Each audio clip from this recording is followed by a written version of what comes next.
Welcome back. Yeah, where's the guitar, man? I know Jake has a guitar behind him.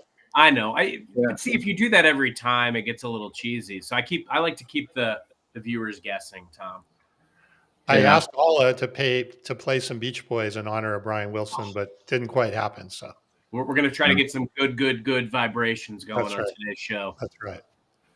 All right. Well, welcome back. Episode number 141 of the number one podcast in the social selling and modern selling category. As of 2 weeks ago, Carson, I think and then Brandon has skipped I guess he just figured, we get number one, right. We get to the top. Chase, Right. He has to go chase. So yeah, Brandon. Well, he's doing a class that's been going for a few weeks on Wednesdays. I think he has one more week. So I think there's this week and next week. And he's going to come back even smarter, Tom. I'm excited. Right. So we'll kick it up another level. But hey, we've got now. I'm here surrounded by two Microsoft. Amazing executives within Microsoft, Carson, as we know, and Jake Mannino. Jake, welcome. Yeah, thank you. Thanks for having me, guys. Excited to be here. Good to have you. Hey, we're going to get in today to talking a little bit about, we've talked a lot about trust and building trust, but I don't know that we've really talked a lot about what that means, how you do it. What are some strategies for that? I'm very interested in, that's a good question, Bob. There's a guy, he's been a guest off and on. But yeah, I don't know. I don't know who he is or if he's coming back. So I think he'll still appeared in more episodes than I have, but it's getting close, man. I'm about to surpass Brandon's record. He better get his stuff together. He might be on a movie set. He might be BSing us on a movie set somewhere. I keep hearing these rumblings of them trying to bring Back to the Future. So maybe that's what it is. Yeah. Anyway, sorry, Jake, you have to put up with our crap, but it's all right. Anyway, man.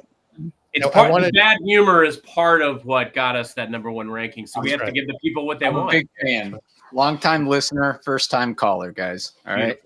We love having you. So, hey, before we jump in, I want to thank again Brandon's company, Fist Bump, for all their work to sponsor and produce all of this and put it together. Fistbumps. It's coming up right here. Getfistbumps.com. Check them out if you are thinking about any sort of modern selling strategy with LinkedIn, live shows, podcasts, whatever. They are the team to do it. So thank you for Fist Bump as always. All right, Jake. So you're also I asked Carson before you came on, I said, do you and Jake know each other? He said, no, there's only 220,000 people at Microsoft. So we're not crossing paths every day. But Jake, tell us a little bit about what you do at Microsoft and your role, and then we'll kind of jump into this whole thing about trust. Yeah, no, I love it. And thank you. Thanks, everybody. I mean, really, to sum it up, if you just imagined a world, right, where 8 billion people on the planet, everybody wakes up every morning and they're feeling empowered and inspired and excited to start their day, right? Because they know that every thought that they have, every word that they speak, and every action that they take throughout that day just aligns perfectly to their life purpose and their mission. And every night when they go to bed, they're just overwhelmed with gratitude, right? And excitement and sense of accomplishment. So excited to fall asleep so they can wake up the next day and do it again, right? So that's what I do. I've spent the last 25 years of my life as a social scientist, not just as a student, but a practitioner, right? Obsessed with leadership, with motivation, with teamwork. And I've done that through leading high-performing teams, obsessed with the behaviors of the inner workings really of a team and what that means. And done that through becoming a certified ICF executive coach. Or Carson, we were speaking earlier about the Guinness Book of World Records that we now have at Microsoft for the most people coached. And I'm encouraging other organizations to also to launch their internal coaching program. Coaching is not giving advice, not telling people what to do. It's about unlocking the true potential and empowering people to take ownership and to lead and to unlock their superpower. So in essence, that's what I do. In my day job, though, I run high-performing sales teams in strategics for some of the largest companies in the world. And being from Detroit, focused heavily in automotive, mobility, and manufacturing. So great to be here. Really excited. So Jake, do you have two roles? Do you actually run a team and do coaching, or are you 100% coaching with those areas? Well, yes, it kind of intertwines, right? So Okay. I'm a we wear lots of hats here. Yeah, Sure. it's multiple.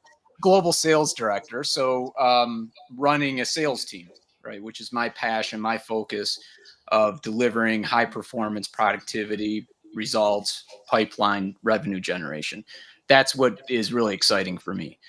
At the same time, though, I became hyper focused on how to drive improvement, and I've through reading all the books, I think we've all read the books and seen all the stuff out there, and getting an MBA and studying behavior and strategy to understand what it is to really unlock true potential. And I know that one of the topics today is trust. And I would argue that there's more than trust, that trust is earned through consistent, activities and connections. And I think Frances Frey, she's done some work, I think, here at Microsoft, right? Harvard professor, talks about trust and how we build that. And humans, we're just social animals, right? So we connect. It's the binding agent that we all rely on. So look forward to jumping into that topic as well.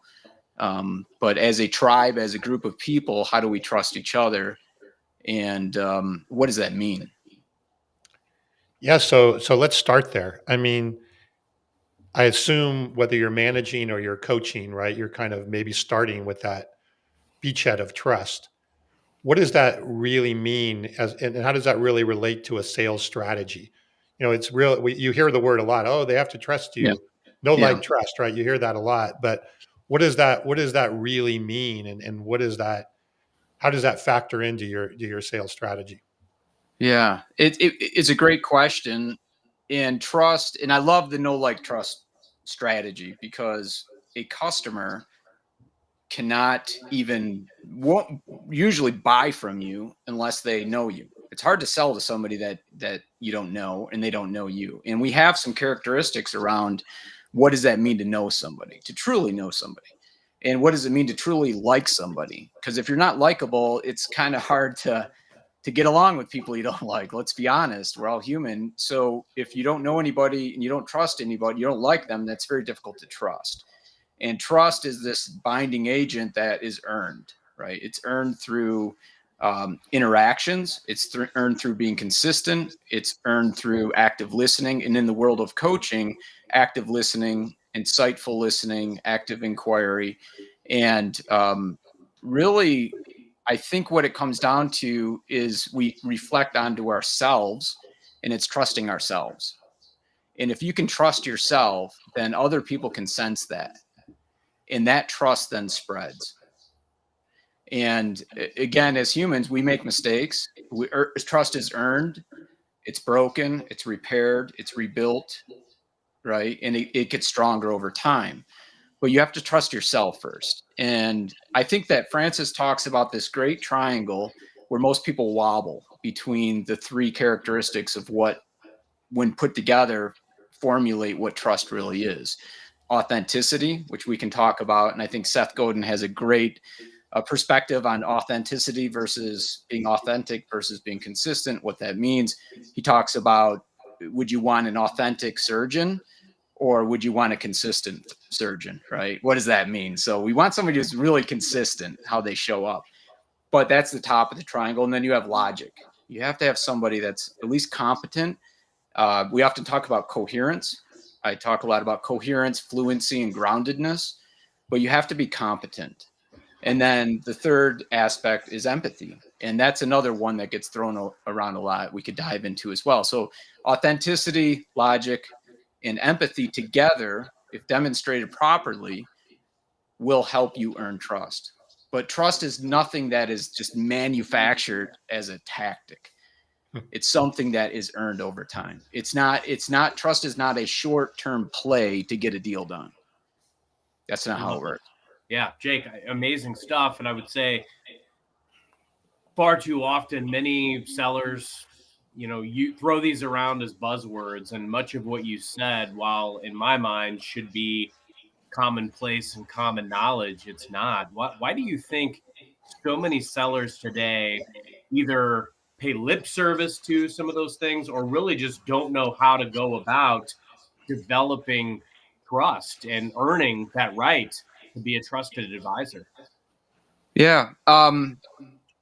So I have a lot of people that come to me, that contact me quite a bit, that want to get into sales. Calls daily, people constantly coming in. And one of the first questions we ask is why? What's the why? And Simon Sinek, others, the why, everybody talks about it. But what is the why? What's your purpose? Why do you want sales? And a lot of times people will go right to abundance. They'll go right to, man, because you guys make a lot of money. It seems so much fun because I want to buy the new car, the new house, the new whatever. And then they wrap themselves into what we call agency power. And agency power is really false at the end of the day. They're not going to be very good sellers because they're not centered and they're grounded in their own self-power. And if they are, and they find that the abundance that they want is unlocked internally through gratitude, then you have a good seller, right? Because they're centered, they're grounded. So trust and gratitude has to come from yourself. And we find a lot of people anchored in materialistic things that aren't true, and they come off fake. And that's why authenticity is so important in my world, at least, to be authentic, of knowing who you are. And it's an exercise we do in coaching a lot, where it's not about the other person and the dialogue that's going on. It's about the dialogue that's going on inside of your mind.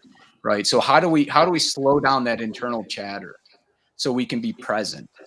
And the more present you are with people, the more they will trust you because you're listening.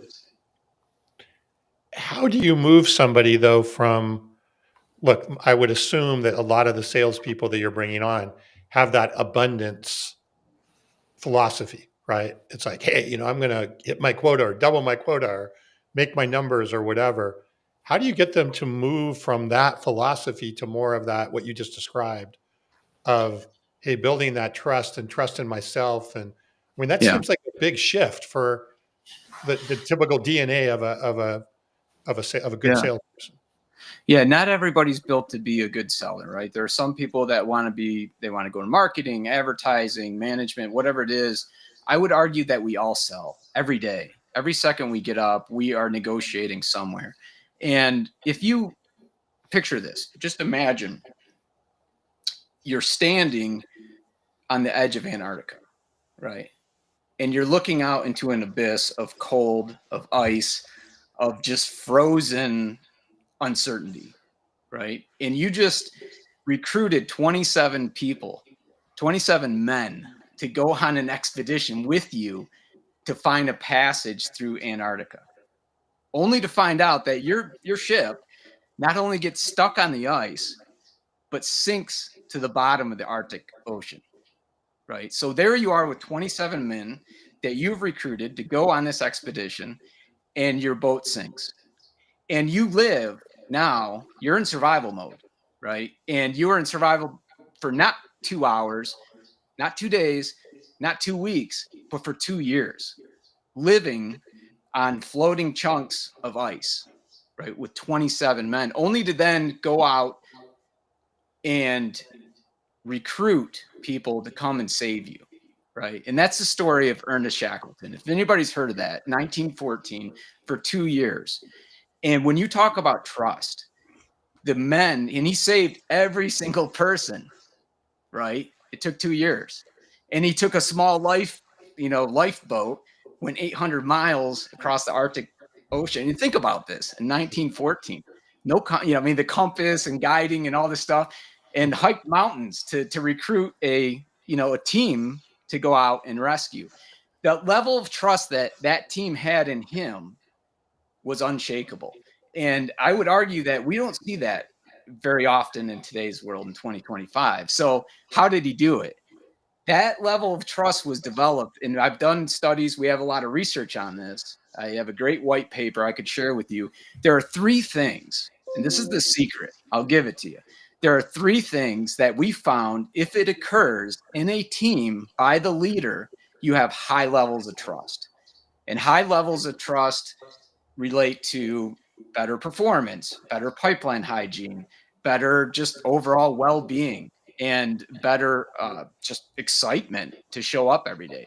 And the three things are, and it's proven that we can improve a team's performance by at least 19%. I'd say 20%, but 19 is the number, right? So if you do 100 million a year in revenue and you want to do 119, right? Follow these three things. Number Round one, numbers sound less believable anyway, Jake. So I'm glad you. yeah, I don't. My first time on the show, guys. I don't want to over I embellish. really trusted that number when he said it. If he would have said 20, I would have never 19%. trusted it. Yeah. And I'll tell you what they are. And they seem so obvious, but a lot of people miss this, especially sales leaders and leaders that are leading big teams. And there's a difference between managing and leading, right? To be a leader, you got to volunteer. Say, hey, this is something I'm going to do. I have a vision. I have a philosophy. Number one, rapport. And we're talking about rapport. And if you look at Shackleton, he had rapport with his 27 men that was so amazing. Like rapport outside of work. Rapport, think about the leaders. If there's anybody listening, if you are leading a team, ask yourself, what level of rapport do I have with my team? Do I really know them as individuals outside of work?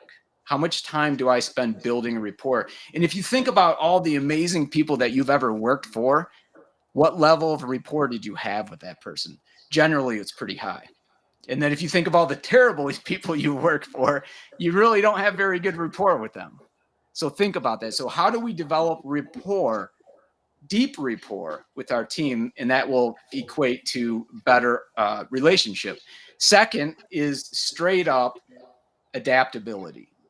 A lot of times leaders won't adapt. We'll say managers too, won't adapt to the style of their team. And that results in a lot of discomfort, a lot of friction. And if you're not able to adapt to people, then you're just dictating, you're giving advice, you're telling people what to do, and it doesn't build trust. And then the third component is this straight up involvement. And think about this. Think about, and Carson, you're a salesperson, right? How many times would you take your manager or your boss out to a sales call with you, right? Because you knew he or she was dynamic, they were amazing. You wanted that person involved in what you do, right? That involvement is there. And think about the opposite. How many times you maybe had a poor manager or leader, like, whatever you do, don't get that person involved, right? Sure. So rapport, adaptability, and involvement, if we move that barometer up in those three categories, your team will improve by 19%. It's interesting what Bob, I think this aligns to what you see a lot, right, in maybe military teams or whatever. He said they had 23 people. They were in naval aviation. They had to understand their roles and to basically function as a team. Trust and rapport were keeping those critical. And maybe the sales team situation isn't quite as mission critical as flying helicopters, but you still have the same objective, right? Which is to build that bond. Of what I'm hearing you saying, that bond where everybody kind of feels comfortable and trusting of each other, not just of themselves. Sure. Yeah. Whether you're stuck on a piece of ice floating in the Arctic Ocean, or you're in the military, or you're running a sales team, it's still rapport, and you have to have that. And maybe it's also in your social connections as well. Think about your friends, your family, and your social network. The deeper relationships that we have, the deeper level of rapport that we have with people.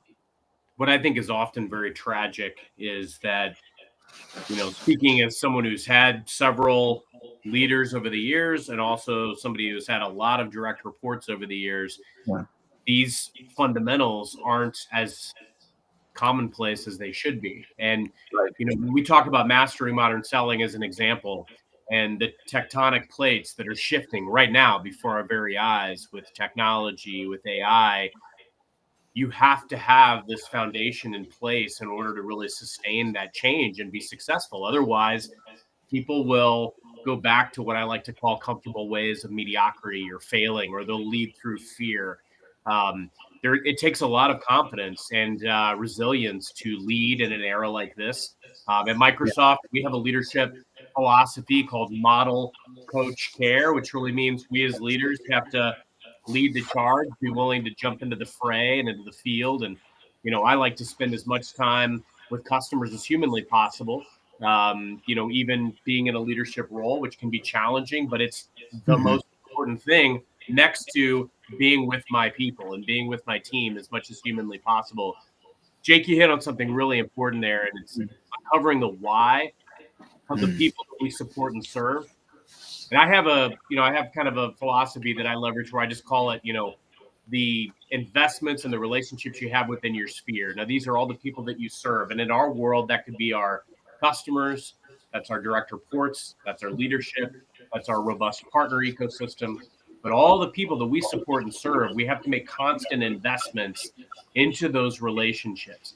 And if we find the right way to do that, that makes all the difference in the world. Now, the beauty is nowadays, with everything that we're seeing from a modern selling perspective, some of us can help us sound more effective, research better, quicker, whatever it is.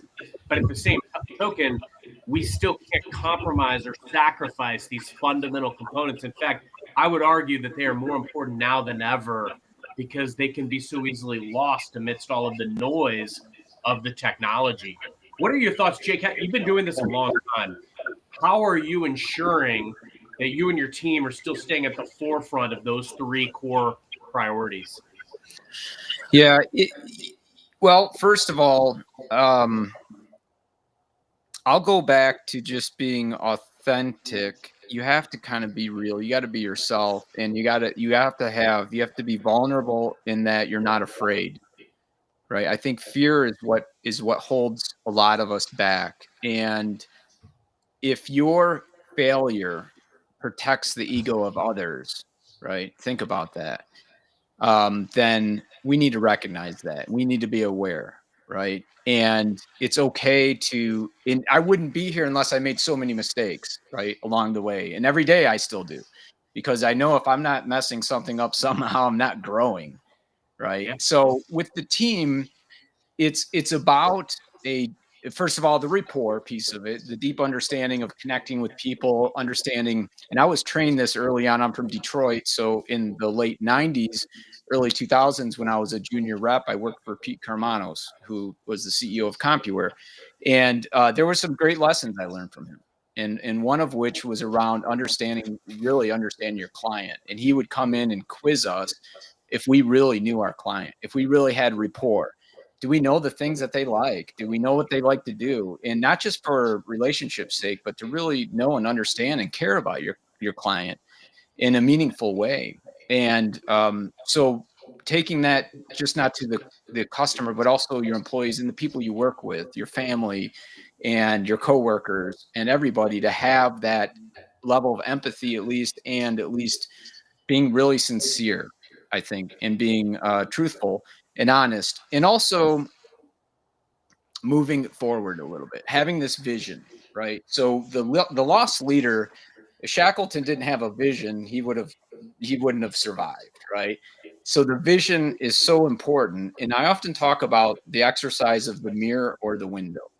And a lot of times we look in a mirror, and what we see is everything that was behind us. We see it the past. And that's cool. But that's not where I want to live, right? I want to live looking out the window. And in the window, I see the meadow, I see the trees, the forest, the desert, the sun, the mountains, whatever that is. I see a future, and I see something that is greater than what I was yesterday. And bringing that level of vision, enthusiasm, and excitement resonates with others. There's a possibility. I have a philosophy. My team would tell you if they're listening, Jake's a red path, green path person. So I was certified as an EQ assessor. So I try to observe language and tone and inflection and context and clusters. And one of the things that perks my ear up every time I hear the word can't, right? So if you think about the word can't itself, it's actually a contraction of the auxiliary verb can combined with a negative particle not. And when you put that together, it actually stimulates neurological reaction in your brain that says, this is impossible. I'm going to quit. I can't do this. Right. So that's red path. So how do we take people that are red path and convert into green path to believe? And that belief is looking out the window. And if we think back, even as a child, for example, my dad, when I grew up, used to do magic shows, right? He used to build this makeshift like stage, you know, in the living room, and all the kids would come in. Man, it was great. And we'd eat popcorn. But man, he was just so great, right? He's cutting my sister in half, and you know, he's like pulling, you know, pigeons out of, you know, candles on fire, and you know, all this stuff. And as a kid, you're just in awe and amazement. You're like, whoa, like how did that happen? And as you get older, you learn it was a trick, right? But there's still that spark. Well, sorry, I didn't want to ruin it, guys. There's still that spark, though, that says, whoa, oh my gosh, what happened? There's that crack of light that comes through just for that moment that makes you believe that anything is possible. And that is the energy, that's the emotion, that's what we have to infuse back into our sales teams. I've had so many customers, so many deals, and I'm sure you guys have too, where they say it can't be done. We'll never do this. I'm like, cool, that's awesome. And I think back to magic. And even as an adult, knowing that's true, the reason why those magic shows were so good is preparation. You have to prepare. And if you're able to build a team with that level of charisma and excitement, then there's nothing that can't be done. And that's the level of vision and energy that should be brought into our teams. That is exceptional, man. First off, Jake, listening to you makes me feel like I could run through a brick wall. Why stop there? We got mountains too. I think we're cut from the same cloth. But I guess that's part of my where I was grew up in a similar path too. I never learned it was a trick. I've always been like the Peter Pan who refuses to do stuff. And I remember so many deals. One of my largest that I've talked about on this show were literally a customer. The person who used to be their rep was like, oh yeah, they'll never sign with you. They're going to take you to the altar and dump you. Yeah. And I had so many people, and you can relate to this because we work in the same place. So many people that jumped in at various points in the sales cycle, only to eventually kind of drift away. This isn't really going to happen. I got to go focus on other stuff. But you better believe when that wind wire was about to go out, everybody swarmed back in because it wanted a piece of the pie. So it takes a lot of resilience to be able to drive through and drive that home. Great work. Yeah. Well, hey, I'll one point on that. This is something I always share with my team. So again, you're on a big fishing boat, right? And you're out there and you're casted out there and you've been working all day, hustling. Finally, you get like this amazing thing on the line, right? And you're like, oh, and you try to reel it in, and it's going. And next thing you know, everybody shows up, and we got a net, we got this, and we got, all people have never even helped you bait the hook, right? And so they want to help, and then all of a sudden you get it up there and it slips off the line, and then they blame you for losing it. That's it, right? Right. We know that story, man. Right. I can relate to it. Yeah. Hey, so Jake, I'm really intrigued about the way you're kind of looking at this, like building outside or inside out. If you build that trust with your team and you build that philosophy and approach, how does that then carry over to the relationship with the prospect and the customer? And do you see because I believe in this day and age, you hear a lot of people talking about creating demand, right? Creating demand. I believe in this day and age, it's almost impossible in B2B sales. It's impossible to create demand without having the foundation of trust, right? You're kind of yelling into the abyss if you're trying to create demand without some level of trust. So how does that all translate what you just talked about? You got this kick-ass, really aligned team. How does that then carry over to the prospect and the customer? And what kind of results do you see? And where does it kind of grease the skids and provide that tailwind for creating demand? Yeah, I love this question because, we used to we've all been cold callers, right? And cold callers before, this whole fancy internet and all these fancy phones and everything we got here and all this stuff, it was just smiling and dialing, right? And I was like, hey, if I can do 100 calls a day, that's 500 calls a week, and I get 2 appointments and I can close 1 deal, then I'm winning, right? And then it was the Kevin and 7, 7 degrees, like who knows who, network effect, right? And how do we do that? And I would like to mention one thing: the difference between B2B and B2C. The only real difference that I see is that B2B, they're not spending their own money. Like, it's the company's money. B2C is like, hey, I got to really, I'm paying something here, right? But so in the world of being a digital seller today versus what we used to be in the past is completely different, right? And I shared an example of a damaging admission for, where I don't like buying cars. I really don't. It's a terrible experience for me. It's very stressful. I don't like it. But I had to buy a car just at the end of the year. And so I found, and luckily with Car Gurus and everything else, right, you're able to research. I knew the make, I knew the model, I knew what I want, and I always buy slightly used. And so I found 2 from 2 different dealerships. And I went into one dealership, and immediately that guy tried to sell me under urgency. He didn't understand anything about me. I walked in the door, and it was the typical, coffee breath and, kind of guy. And I'm not knocking used car sales. I think it's a great profession. Anybody wants to get into sales, there's 2 things I always recommend: become a waiter, a waitress, or a bartender, or, try to sell used cars if you can, because it is an art, right? And you learn a lot. So, and I think the waiter and waitress thing's even better because it's more teamwork, and there's a lot. I have a whole philosophy on that. But this first car dealership tried to sell me on urgency. Hey, guess what? That car is hot. It's going to go. Put a deposit down now because somebody's coming in an hour to buy it. It didn't work for me, right? I'm like, I'm good. And so I went to the second dealership. Second dealership started off by just, rapport. What are you looking for? This, that, the other, a little bit about what I was looking for, and started with the damaging admission. You know what? This car, it's an SUV. It's got huge tires. It's really loud going down the road. In fact, down the freeway, it's just noisy as all hell. But if you're looking for something that's going to get you through the Michigan winters and something you can take up north and it looks really cool in the summer, this is for you. And I'm like, bingo, done, right? So how does that translate then to selling to customers in today's world? We have a luxury at Microsoft because we're Microsoft, right? We can generally get a meeting with just about anybody because we're interesting, right? People want to talk to us, and we're in the middle of this huge transformation right now. There's a massive digital transformation occurring right now.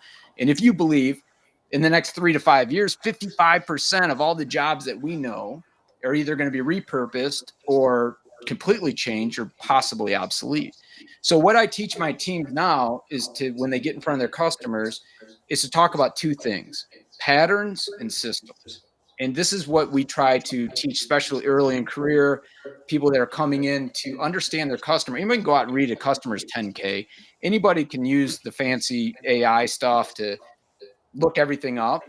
But if you don't understand the pattern, right, and knowing that, when we talk about recognition, utilization, and creation, recognizing that patterns exist with your customer, right? Recognizing that there are patterns. So how do you, and it's like a musician, right? For example, when you study music, you study other people's music, right? You study the 12-bar blues, you study the scales, the modes, everything. You recognize the pattern. And then when you get good, then you start copying the patterns. You utilize. I was in a cover band for 15 years, right? Played all the songs, right? It was great. Awesome. Once you get that, if you want to move up, then you have to start creating patterns, right? So how do you create patterns with your customer?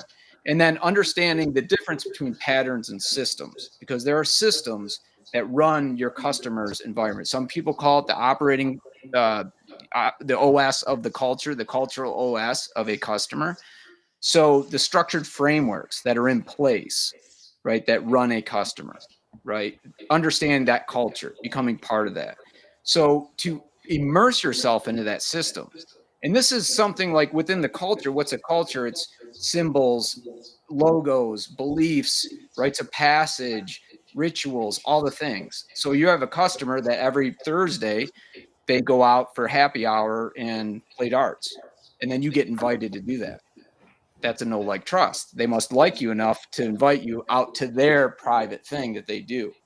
So training digital sellers in today's world, breaking into a customer is very challenging, right? Because you're bombarded. How many LinkedIn stuff do you get every day? People want to sell me a franchise. You want to buy a franchise? I got one for you, right? Or if you need an investor, you got it. What will never be lost is the human connection, the network effect. You have to do something so good and be so remarkable at it that somebody is going to tell somebody else. That is how you're going to win. And without that network effect, it's very difficult to earn anybody's trust, right? Unless you identify a group of people that want something and you just happen to show up, right? It's that whole being in a lot of places in a lot of time. People say you got to be, right place, right time. You got to be in a lot of places.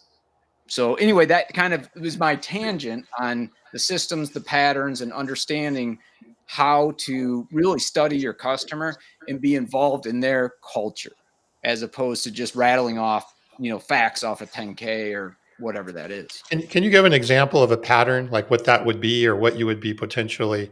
I understand the systems, but the pattern part, what would you be looking for? Sure. So there's patterns within companies down to simple patterns. We have a budget that is X. Our fiscal year is Y. We spend in these months. Or our pattern is we plan for next year's budget during these times. Understanding what those patterns are within the company, when their earnings are, and what influences decisions are really important, right? So patterns can be repeatable and they're predictable, right? Whereas systems are structures, they're frameworks. Think about the solar system, right? The solar system's in place and we understand the system that binds it, right? The rules, which is gravity, right? We're smart enough now to at least figure that. There's a lot of stuff we don't know about it. So understanding what the buying patterns are of your customer and recognizing that so that you can often be in the right planning. Remember, being prepared is half the battle. And this is about commitment, consistency, tenacity, and putting in the hard work. There's a lot of people that show up, they think they can sell something, and then they're going to move on. And those aren't the people I really want to invest in to become really powerful and meaningful and create change. And if you're able to create change and have a connection, be more of a connector. I was just coaching somebody who is a security specialist that's selling to chief security officers and CISOs, and he gets tripped up a lot because he's in these meetings and they're going way over his head, right? Because they're just advanced topics or there's, solutions and things they're talking about he doesn't know. And instead of him trying to become an expert, understand what their problem is and become a connector, right? Connect that person to somebody who's an expert. Pair him or her with another CISO of another company that solved the problem. So you don't have to be an expert all the time. You can be a connector. But understanding the patterns about how companies operate, crucially important to really becoming, and I love the quote, I don't love it, but I'll say it, the trusted advisor, right?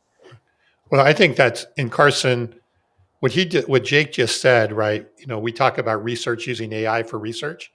Think about building an AI tool or a prompt that says, don't just go look for information, but see if you can identify patterns and or systems through the research that you're doing on the account. Bingo. I mean, the AI may or may not provide some good insights on that, Well, but it will. I've done it. will. I agree. Okay. I think what Jake is laying out is exceptionally powerful. You can't show up wanting to talk about your product or service, and so many of our customers we know, Tom, from the Jolt effect and from other sources, they're not married to status quo, but they're going down a path because they don't want to make the bad choice. They have that fear of messing up. And so I think what's critical, so many of us, we put the cart before the horse and we try to reach out saying, hey, this product is going to change the game for you and it's going to help boost your productivity and it's going to make you better. But the reality is the person doesn't know us from Adam. So why on earth would they risk their current path, which is comfortable, mediocre, but it's comfortable. Why would they risk the current path for somebody that they don't know? And that's what, unfortunately, there's not a lot of really great, effective sales cultures. I was on a panel this week with a bunch of leaders. It's on the road and presenting, and we were talking about technology and AI and how it's changing the game. And one of the things that we were talking about, I mean, so many leaders out there right now, they're throwing darts in the dark. They know that they need to do something Yeah. different to capitalize on this moment. But the problem is they don't know exactly where to go. Not a lot of people really do. I mean, it's almost like we're stockbrokers. You know, we're making educated guesses, but they need a guide, and they need a guide that they can trust. And so few sales coaches are actually training sellers on how to go out and earn the relationship. And the big aha moment that we had this week was, you know, if I think back to all the managers that I've had in my life, Yeah. Chat GPT or Microsoft Copilot would be a better sales manager than probably 60% of them, sadly, because you can ask it what you should do or say in many different circumstances. And so, Jake, what I would say when you're talking to even us training somebody to be better in their own role and to really own their role, I mean, I've leveraged AI in the moment talking to an executive because they said something that might have been a little bit over my head, but I've had it coach me on what I could say based on what the executive just said to me. Yeah. Now I've assimilated that into my arsenal. So I might have, you know, not handled this call exactly the way I would have wanted to, but I said something poignant that earned me a second date. But now, guess what? Every executive conversation that I have after the fact, I'm better as a result. We've got to stretch beyond our comfort zones now more than ever before. But it's got to be in a bid to connect. It's got to be to earn the relationship. Yeah. Yeah. Yeah. It's we are in a unique time right now, and it's, if you believe that AI is going to transform everything, which we are all saying it is, and there's a lot of fear and anxiety and uncertainty about that. But if we look at also the pattern, even in society and human culture, if we think 150 years ago in America, 80% of the people here were farmers. Fast forward 2025, less than 3% of the people are farmers, yet we produce enough food if we wanted to feed the entire planet. So due to technology and innovation, we have disrupted that in a crazy way in that time period. And things are accelerating so fast that if you believe that, and I was at a keynote speaker once with Mark Fields, he was the CEO of Ford, and he stated by 2020, all the cars they were going to produce had no steering wheel or gas pedal or brake, and they're full autonomous. Now, there's like 8 million Uber drivers and taxi drivers. So you would have been freaking out saying, oh my God, I'm going to get, like I'm out of a job. So you would have spent the last 10 years, 8 years stressed out, worried that you're going to be out of a job. Right. But 2025, I just took an Uber 2 days ago. It worked great. Right. So you could spend, and Mark Twain was famous for saying this, you could spend half of your life worrying about something that never happened. So you have to decide. And I think this is an awakening for all of us to get deeper into who we are, ourselves, understand our thoughts, our emotions, our sensations, our imagination, SIFT, I call it SIFT, sensation, imagery, imagination, feelings, and thoughts, to get closer to who we are so we can help empower others. Our real job here is to serve. And if we get back to that level of gratitude and find that abundance within ourselves, it doesn't matter what technology comes, what changes happen, because we know we're doing what is true to our purpose and we're helping others. And so if we help others get back to that, then we'll become more grounded. And as I said before, coherence, fluency, and groundedness, and everything else will happen, right? Everything else will occur how it should. And for me, I'm still very optimistic about what the future is. And one of the challenges that I also have around AI is retention and application, because I can go to AI right now and come up with a really badass answer to a very complicated question. but ask me about it tomorrow. I'll be like, I have no idea what that was. So all the blog writers out there, all the people that are doing all this stuff with AI, and quiz them on it, and they don't know what they're, because they don't have the knowledge, and they're not retaining the knowledge inside of themselves to actually build on it to give to somebody else. It's just a lot of information, which is cool. It sounds really cool, right? But are we retaining it? Are we applying it? And I think that if you were to take a chemical engineer who could use AI to develop an amazing, solution to a problem, or a new compound or new chemical. And I believe AI is doing incredible stuff in bio and tech and nanotech and quantum and science and medicine. It's incredible. So the chemical engineer can do that. And that's like awesome. Now go to a whiskey distiller, right? And yeah, maybe AI can help him or her develop a new type of whiskey. But if it's not going to be acceptable to the human palate, then I don't think I'm going to get that, right? Like, so we still, that's the sensations. It's the five senses: taste, touch, that element of AI, at least I don't see replacing anything. And it's a constant pivot, Jake. I mean, in the course of this conversation, I mean, you harked me back to my own Smile and Dial days, calling off of Excel spreadsheets and making check boxes of every time I dialed a physical phone, all the way to where we are today. And I've survived through the whole thing, thrived through the whole thing, because I've been open and eager and willing to adapt and evolve and pivot. Sometimes I had no choice. And some of the conversations that I have today with sellers globally is be invaluable and keep that bid to connect and that earning the relationship at the heart of everything that you're doing. We spend so much time worrying about things that don't even come to fruition. I'm not worried about my job going away. In fact, what has been my claim to fame at Microsoft over 11 years is I created a demand generation Moneyball engine that has helped me get into lines of business across hundreds of customers and generate over $1 billion in revenue that I've presented to Satya and the other senior leadership team. But I had a call literally today where they are going to take it, create AI prompts around it and workflows, and automate it. It's going to free up a ton of my time. It's going to be able to globalize it. It kind of makes what I've been doing obsolete. That's great. On to the next. I'll have a lot more time to spend with my team and my customers and coaching. So I think you've got to embrace what's on the other side. What does the tech and the AI do to help you create a relationship like never before?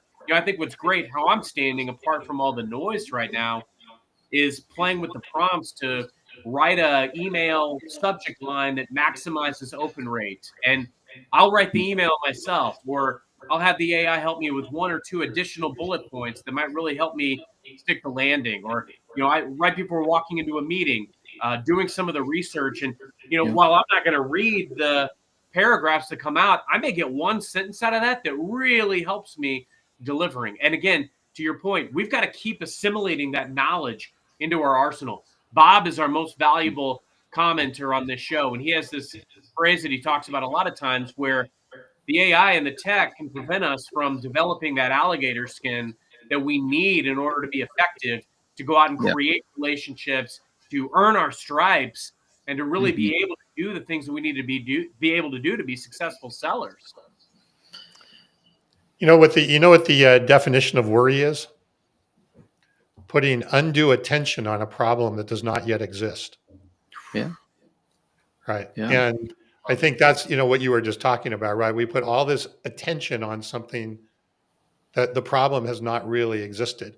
And when my mantra, Tom, is Hakuna Matata, which means no worries. So okay, yeah, exactly. And it's tough to get around. Yeah, we're human, so that's part of how, that's our survival mode, and being aware. I think just being aware is a important step for everybody, just to be present and aware.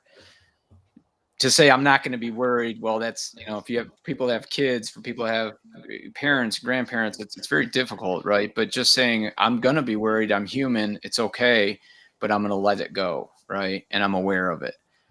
And I think it's awareness. That is very important, and it's something that AI will probably never replace. But to your point, Carson, if you what the work that you do, your craft, and I can tell by the excitement and the energy and the love that you have for it, that's where it's at, right? That's where it's at, and that's where a lot of sellers fail because they're not leading from the heart. They're leading from a different place that becomes, not authentic, not good, not And real. all that stuff comes like if you do it the right way for the right reasons and you become a student of what works and you're not like overly rigid in process, like you got to be able to bend and flow to where the puck is going. You'll get all the things. Like Sure. I'm so grateful to sales because I've got great relationships from it and I've done everything I've set out to do, but it wasn't about chasing the money or the recognition or the prize. It was about obsessing over relationships and executing process. And that's what led to success. So, so as we kind of wrap up here, final Yeah. question or topic for you, Jake. When we talk a lot about this, Mhm. right? A lot of sales leadership or sales management or even organizations, it's very, quota driven, numbers Sure. driven, target driven. How many calls did you make? Yep.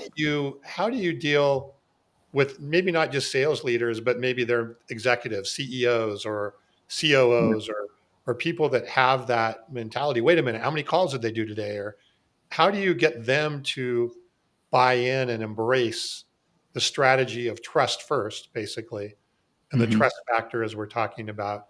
And I assume there's some that just can't, right, and won't. Yeah. But how do you take that up the line to and permeate that beyond just the sales team and the organization? Yeah. Trust is a story. And I think that everything that we tell in some degree is a story. And we'll believe, humans are great at believing things, whether it's sleight of hand, magic trick, or smoke and mirrors. And that's not really what I'm talking about, but I'm talking about a story and instilling confidence. And there's the way to do that is through proof. You have to have proof that you are moving forward, that you are exceeding expectations, that you are doing activities that are creating impact, right? In our impact circles here, right? In the things that we do. And I'm hyper focused on this story that we tell that's part of that vision that I talked earlier to instill hope and excitement for what's coming in the future. And having some proof that, yes, we got these deals done. Yes, we executed. Yes, we failed here. Yes, and anytime a customer says no, it's just no, not yet. It's always not yet.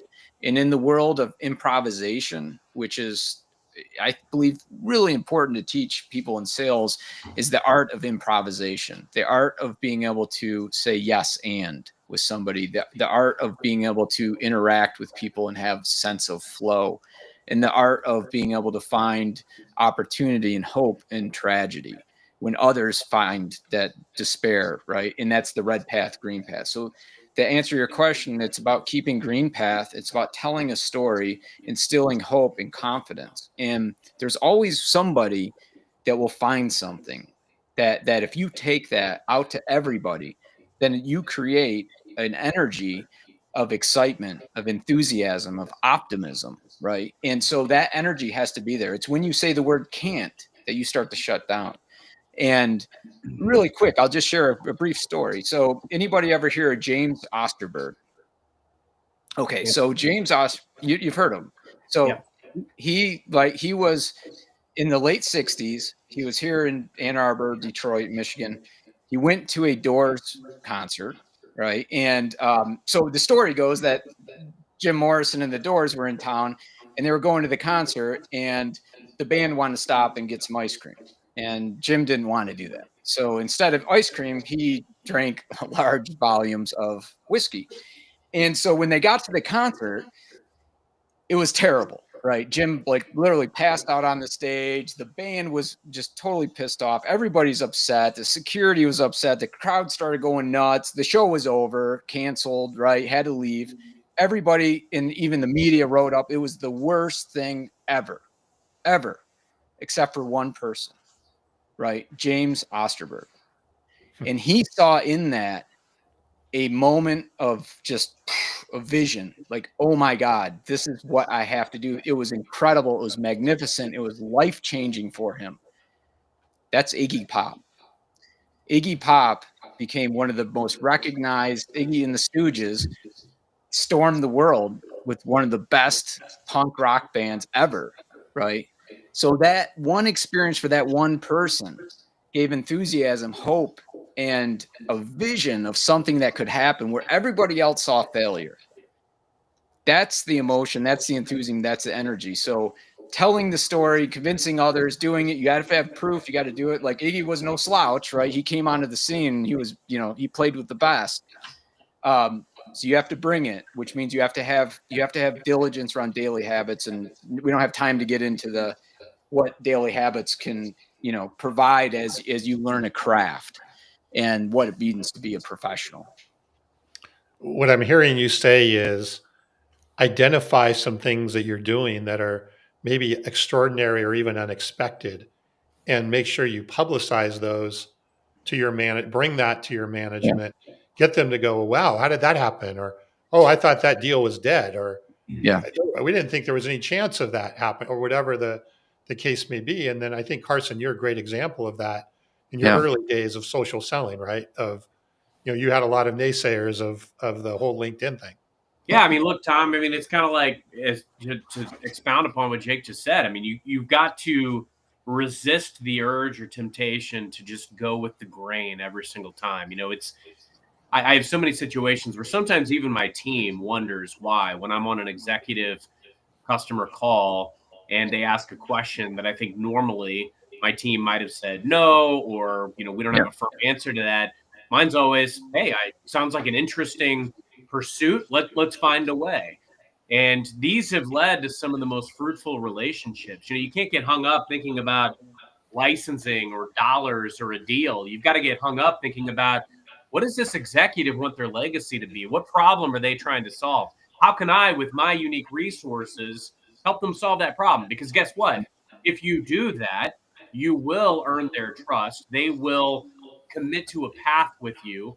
And that's what's going to lead to the deals. I don't go into any of these thinking about deals. I go in thinking about, how can I earn a level of trust and communication with this executive? How can I understand what matters to them? And then just, again, not go with the grain, not just try to keep up with the Joneses. Don't just ask the layup, what keeps you up at night, and, the basic. Snoring.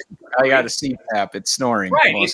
I've got to, there you go. I've got to lean in, and I've really got to understand, why did this executive come to this organization? What is the stamp that they want to put? At the end of the day, we have to earn the right to influence. And we're not going to be able to do that without building that foundation of trust and transparency. But once you do that, the way that you can influence is a lot bigger than what you may be thinking. So I encourage people to look at, what is that unique value that you bring, your team brings, your organization brings. Sometimes we're not a fit, but very often we have great relationships that can be really tangibly meaningful to the organizations we serve. And if I can just connect a few dots, call in a few favors, it can be game-changingly meaningful for these organizations. And that wouldn't just be a straight line of trying to talk to a specific product or service. So aim higher. Jake, you definitely brought some good vibrations to the show today. There's no doubt about that. So I'm a big fan.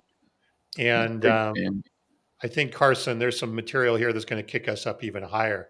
Absolutely. I mean, we gotta maintain our number one ranking. Jake, you definitely helped it. It was amazing. And it goes to show, again, you made the point at the beginning, Tom. I mean, there's 200,000 plus employees at this great organization, but it's I learned a ton just sitting in with Jake here over the last hour. I hope a lot of others did as well.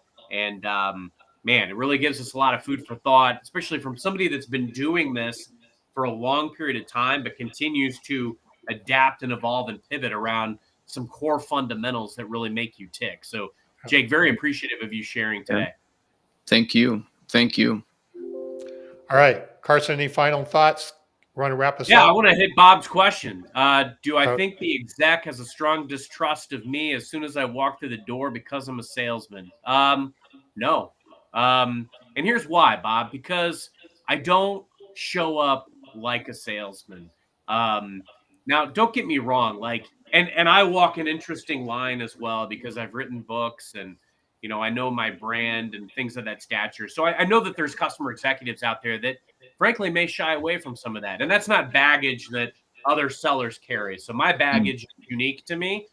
But on the same token, I turn that around because if I have a brand and a persona as a salesman, a good and effective salesman at that, then how can I leverage that persona to benefit my customer? I'm in a unique position to leverage that. In fact, I train sellers at customer organizations.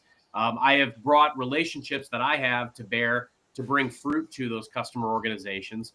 And I have a lot of interesting relationships and ideas that have helped customer organizations to enhance business development, marketing, things of that stature. So even if they do have an initial stigma against me, I help them get over it really quickly by showing up differently than what they expect. And I think that's the key. If you show up really caring about what matters to that person, what they want their legacy to be in the organization that they serve, what the biggest challenges are that they're having. And then to Jake's earlier point, being that consummate storyteller. When I started out Mm. with social selling, nobody believed in my process because I didn't have the results to back it up. Now I've generated over $1 billion with it that never would have existed without LinkedIn. So when I'm talking to a room of salespeople, I have instant credibility. But when I meet with a customer, they don't care about any of that stuff. What they care about is how can I relatively quickly jump in and have an impact on what they're doing? What is posing a challenge to them? Where could they Mm. gain and enhance more influence? And so I seek very quickly to find that path, and it's worked so far. But that's a great question. Yeah, you disarm pretty fast, right? It may exist for a microsecond, but disarm quickly. So, Yeah. all right. Well, great session again. Thank you for all the great comments out there. Mhm. Lisa, thank you for the kind words, and Bob, as always, and LinkedIn user. I don't know who that is, and there were a couple other really good comments here.